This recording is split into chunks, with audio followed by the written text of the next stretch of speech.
Seni grafis salah satu cabang dari seni rupa dua dimensi. Sejak awal pertumbuhannya hingga saat ini telah menyemarakan seni rupa Indonesia.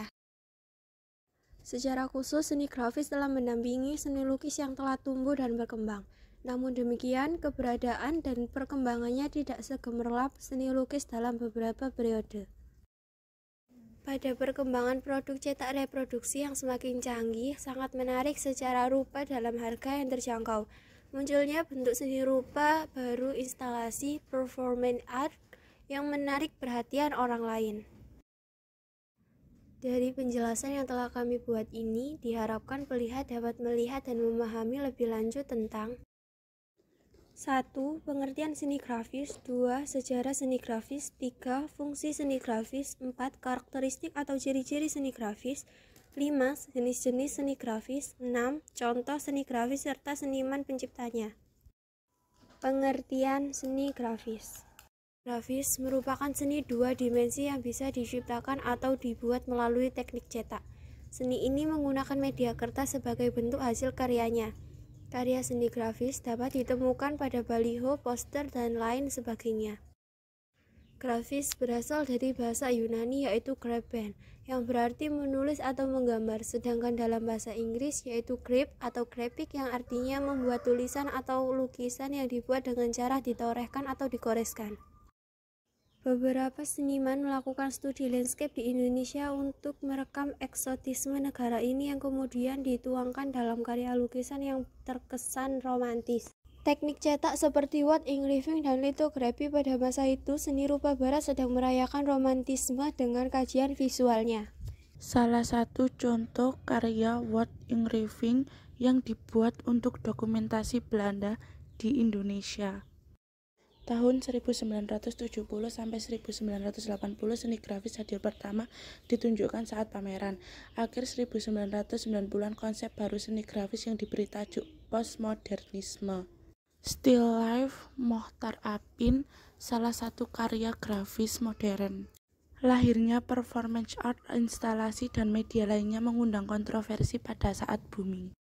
Meskipun begitu, seniman grafis tetap mencoba memadukan teknik grafis dengan media asing yang dinamai instalasi. Eksplorasi media seni grafis kini berkembang didukung oleh laju perkembangan teknologi yang kian pesat. Kalangan postmodernisme yang ekletis beranggapan bahwa penciptaan karya seni tidak lagi dibatasi pada konvensinya. Namun secara apa seniman mampu mempertanggungjawabkan pemilihan penuangan ide karya pada jenis media? Seni grafis pun mulai menampakkan kecenderungan karya yang berbeda antara seniman Jogja dan Bandung yang lekat dengan perayaan modernisme pada karyanya. Seni grafis menjadi media yang diminati kedua polar karena kemudahan dalam pengayaan media pendukungnya. Seni grafis kontemporer Indonesia adalah cabang seni yang dinilai amat kaya, baik secara visual maupun ide yang dituangkan senimannya. Perkembangan seni grafis kontemporer Indonesia kiranya dinilai amat berkembang dengan baik. Kemudian, seniman melahirkan penyajian karya dengan menggunakan teknik cetak secara filosofi. Karya Tisna Sanjata, seni grafis kontemporer menggunakan tubuh sebagai media cetak.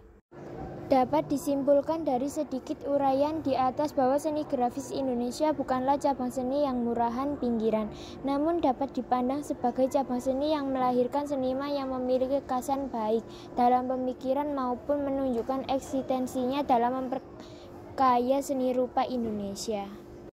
Fungsi seni grafis. Seni grafis memiliki beberapa fungsi secara umum. Beberapa fungsi dari seni grafis dibedakan menjadi dua. Berikut merupakan fungsi dari seni grafis. 1. Fungsi artistik. Fungsi artistik yaitu fungsi yang tidak berkaitan dengan tujuan komersial dan tujuan lainnya. Fungsi artistik dari segi grafis adalah sebagai media berekspresi para seniman, sebagai wadah penyampaian pesan, sebagai media menyalurkan hobi dan minat, sebagai media apresiasi karya seni. 2. Fungsi fungsional. Fungsional melihat dari sisi kegunaan dan pemanfaatan karya seni sebagai media pemberi informasi, sebagai bagian media dari promosi produk, sebagai alat persuasif dalam suatu kampanye. Jenis-jenis seni grafis. 1. Cetak saring. Cetak saring salah satu teknik cetak yang dikenal dengan nama sablon.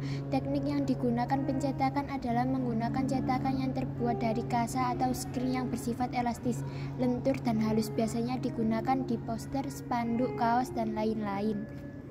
Seniman cetak saring. Chuck Close, Joseph Albert, Royston Crawford. 2. Cetak datar. Lithography merupakan seni grafis dengan teknik cetak datar yang menggunakan acuan cetak dari lempeng batu kapur. Media kapur digunakan karena dapat menghisap lemak dan tinta cair. Seniman cetak datar. Pierre Bonnard, Honore Daumier, Joan Miro. 3. Cetak tinggi. Cetak tinggi atau cetak timbul adalah cara membuat acuan cetak dengan membuat gambar timbul ke permukaan. Contoh sederhana adalah stempel. Seniman cetak tinggi. Hans Holbein, Edi Sunaryo. 4. Cetak dalam adalah salah satu seni grafis menggunakan acuan cetak dari lempeng logam, tembaga, besi, aluminium, dan lain-lain. Teknik pembuatan cetak dalam adalah dengan ditoreh atau digoreskan langsung menggunakan alat bantu tumpul. Seniman cetak dalam. Hans Holbein, Edi Sunaryo. Karakteristik. 1. Karya yang dihasilkan bisa lebih dari 1 dan bisa diproduksi. 2. Karya seni grafis merupakan hasil karya cetak dan bukan dari goresan tangan. 3. Karya seni grafis ditentukan oleh proses atau teknik cetak yang digunakan sehingga setiap karya memiliki karakteristik sesuai dengan tekniknya. 4. Karakter dari setiap karya ditentukan oleh jenis media yang digunakan.